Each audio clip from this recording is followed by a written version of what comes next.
Hello everyone. I have improved the RuneScape wiki.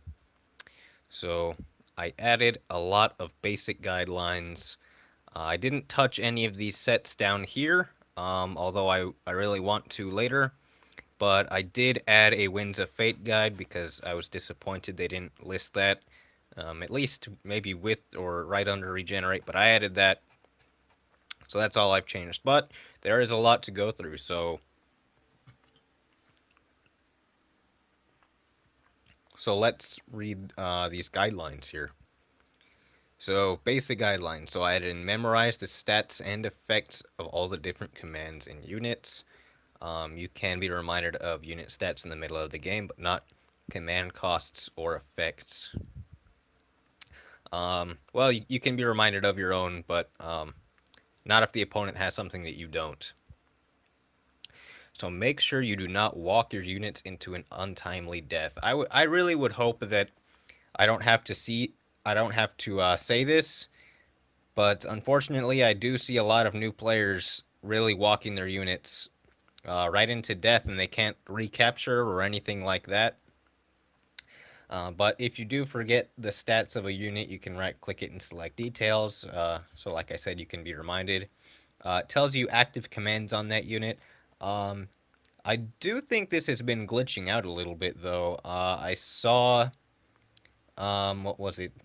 I think it was like a champion or something that had vigilance and it didn't show up, but um last time I swear that it does tell you. I know it does for things like shield wall, and I thought it did for vigilance, but I don't know, maybe there's a glitch with NXT. I don't know. But and see, so have your units protect each other unless they're on a suicide mission, right? Um you always want to be able to recapture. Units will counterattack if they are. Yeah, this is like one of the main features of the game, but I still see that people don't realize that, yeah, they hit back. So if you attack an enemy with a health boosting command, damage is applied to the command first and not the unit. So I remember when I was new, this really confused me. So, for example, if you attack a champion with Stoicism, which gives 400 HP for a turn, and you attack him for 100 damage. On your opponent's next turn, the champion will still have full health.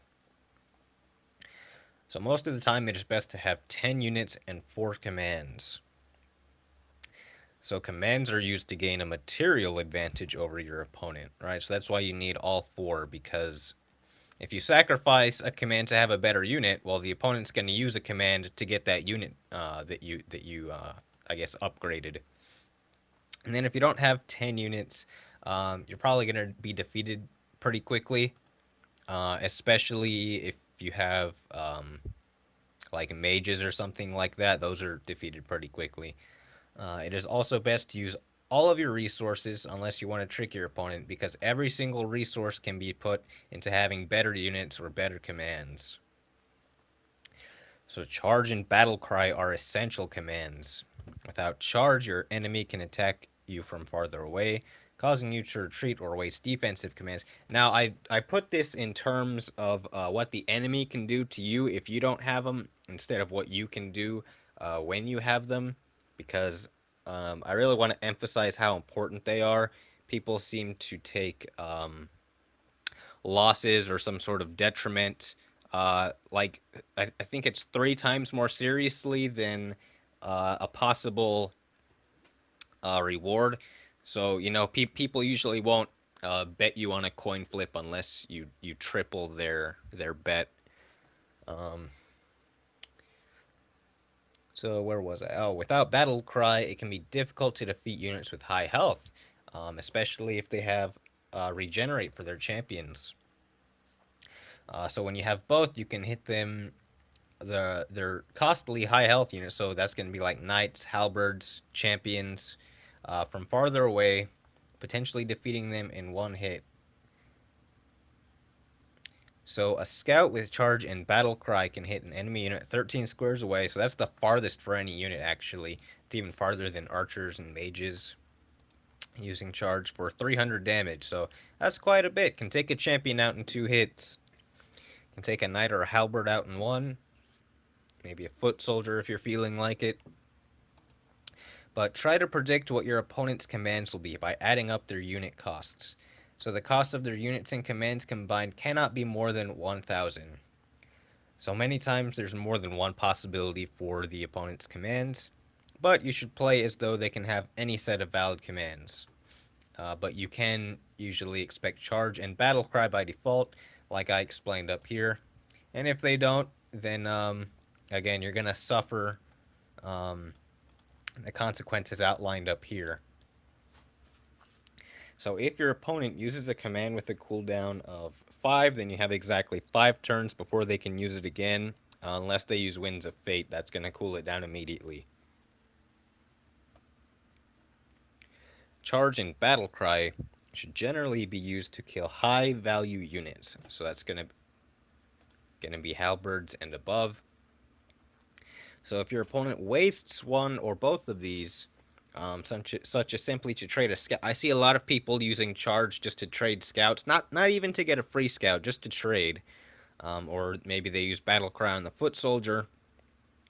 That's a bit of a gambit to battle cry the foot soldier. You might find yourself in an easy position to counterattack. So you're gonna have a movement and or a damage advantage over your opponent for 5 turns. So that's usually going to allow you to capture one of their champions and maybe a few other units, halberds, maybe scouts if there's nothing left. You might even weaken their other champion. So maybe you could like throw up a halberd if they don't have battle cry, something like that. So keep track of your opponent's command points. This is especially important when you're in the opening. For any game, usually you can just compare to your own command points. You're going to say, okay, I have 75, they're about to get 75. Or, if you went first and you're going to say, okay, I have 75, now they're about to have 100 because player 2 gets the extra command points. So that's particularly important in the opening and then also in the end game versus those sets like Regenerate, Winds of Fate, and Bombard that use a lot of command points. So that's actually going to make a lot of difference. So the player who moves second starts with extra 25. And then, for example, if they don't have 150, you can be assured they can't use charge and battle cry. The maximum amount of command points a player can have during a game is 1,000. I actually didn't know that because I've never really gotten to this point, but I figured it out. Using archers or mages is not advised unless you plan to protect them from scout charges until the endgame or sacrifice them for a gambit or a future attack. Alright, so I see a lot of players still using archers and mages. They always get charged by a scout, and that's 100 squad resources for 25. And that's if I don't use commands to buff him up and maybe send another scout in to battle cry like a knight they have or hit the champion.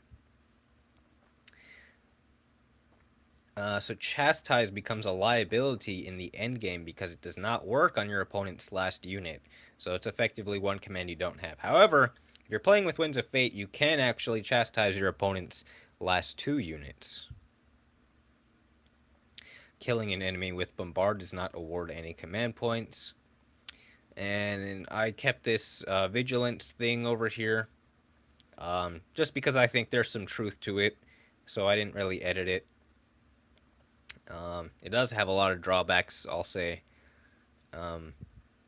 So when creating a set, think of how your different units and commands work together in the game, and also be thinking about these different guidelines, right, when you're making a set.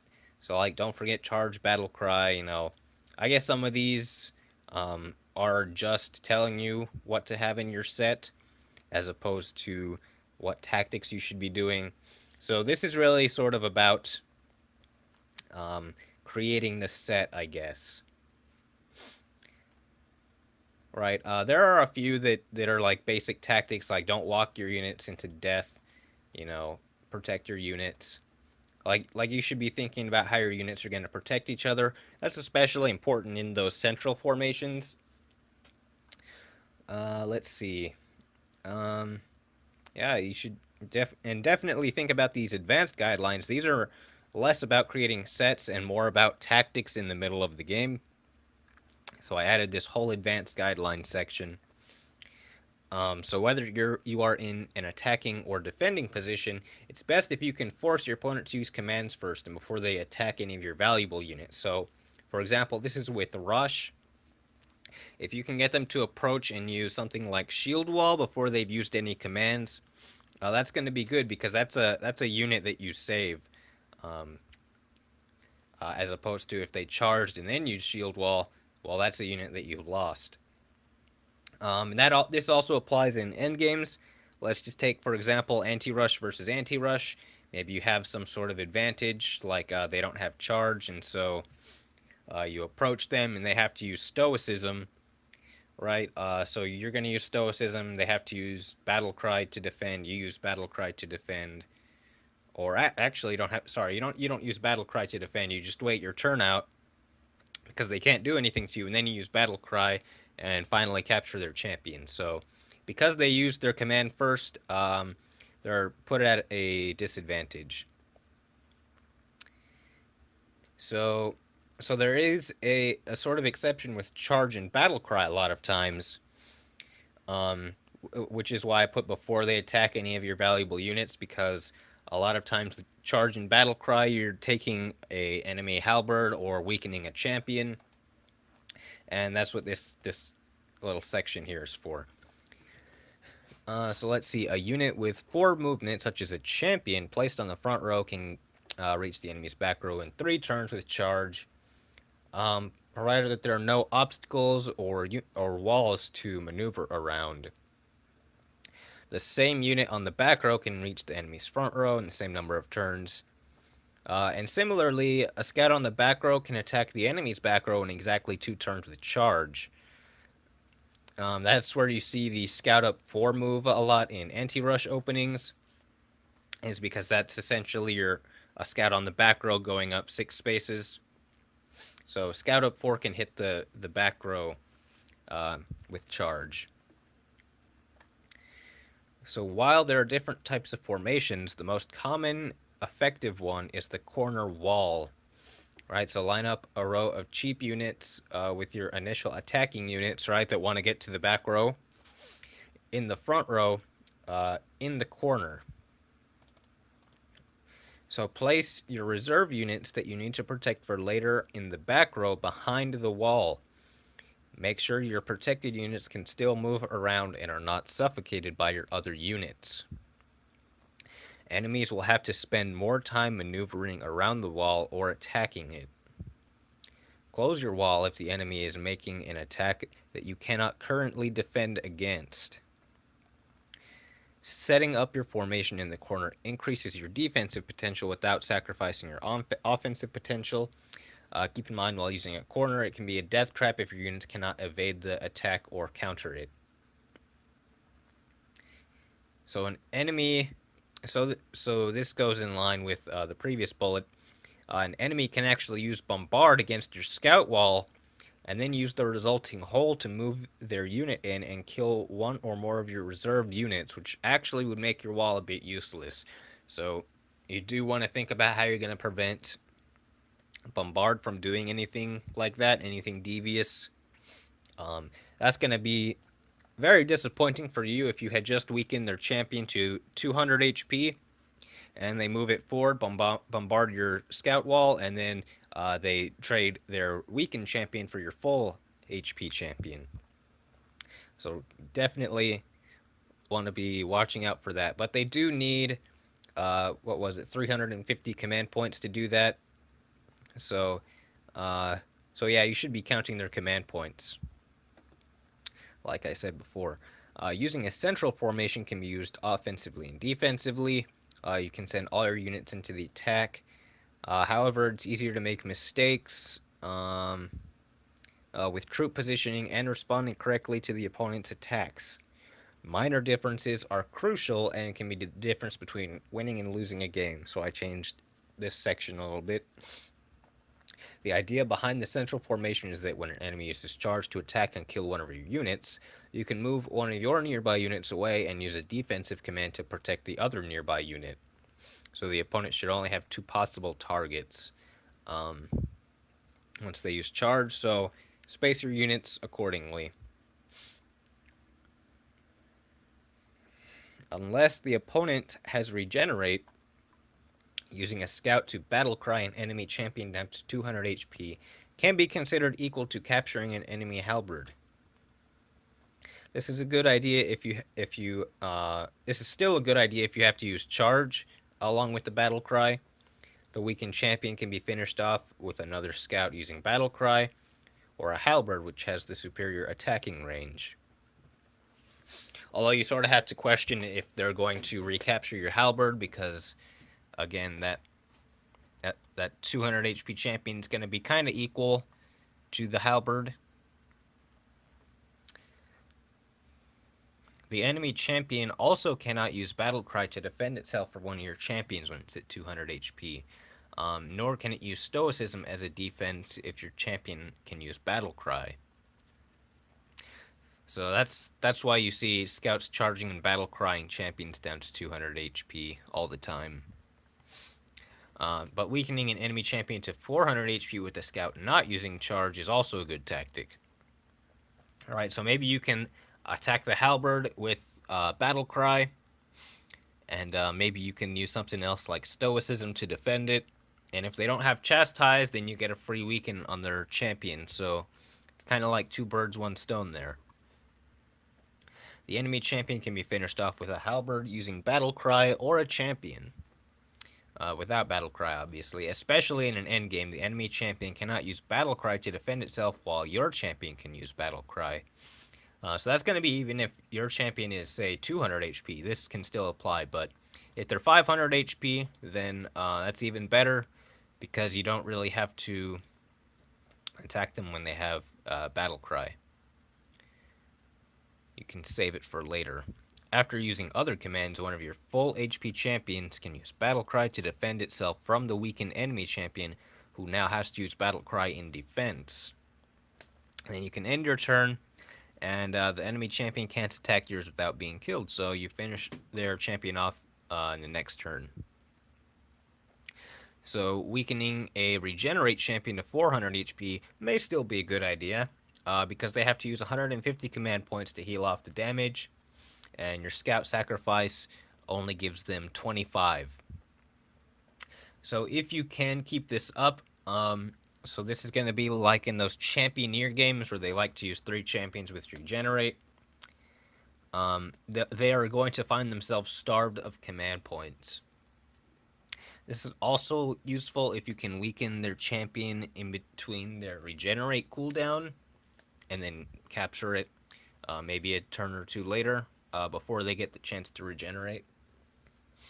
So in addition, this will also benefit you if they're trying to trick you by using Winds of Fate.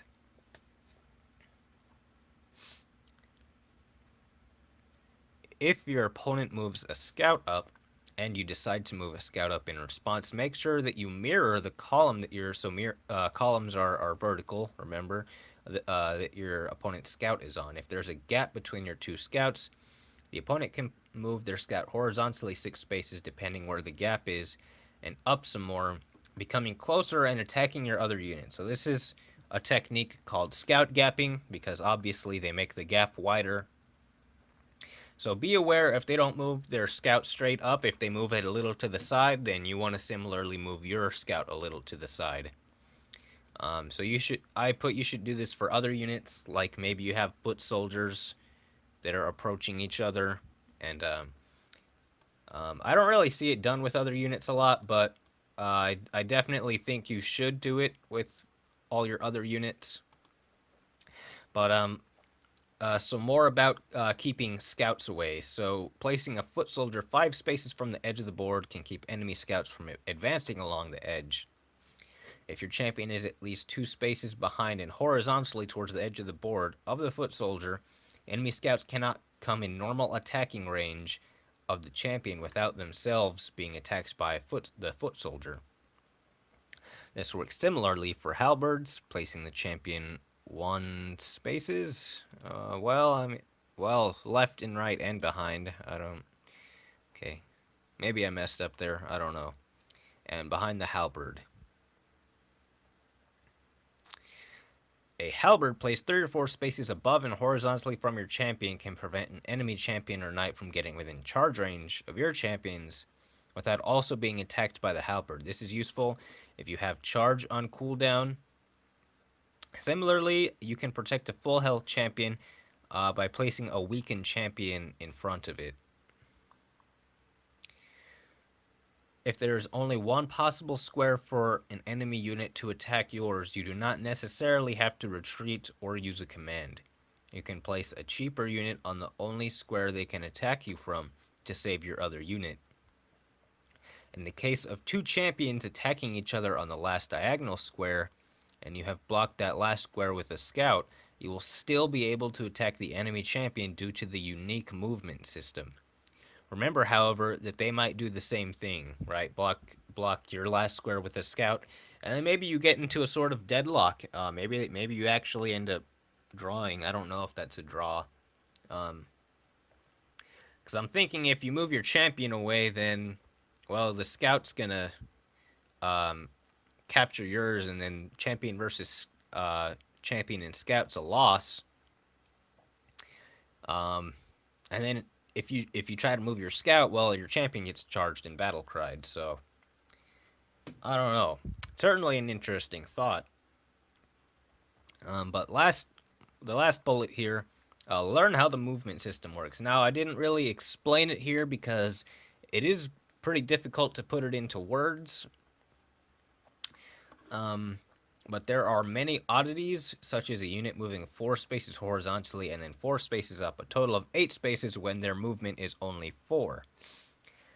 Even more oddly is that most of the time a unit cannot move 4 spaces up and then 4 spaces horizontally. Although this can be seen in specific instances. I kind of worded that badly, didn't I? So this is when you click on the diagonal square, and by this I mean, oh no, I do have this right. You can 4 spaces horizontally and then up, but you can't do up and then horizontally. Yeah, so I have that right. Although this can be seen in specific instances, and by those instances I mean when the side of your unit is blocked. So as a rule of thumb, when approaching an enemy wall, act as though you cannot move through it, but they can, right? So they're going to be able to charge and actually get out of their wall, but you can't charge and move in. You might need 9 movement points to go around their wall and kill the unit behind it, while they may only need 8 movement points to go around it and kill your unit.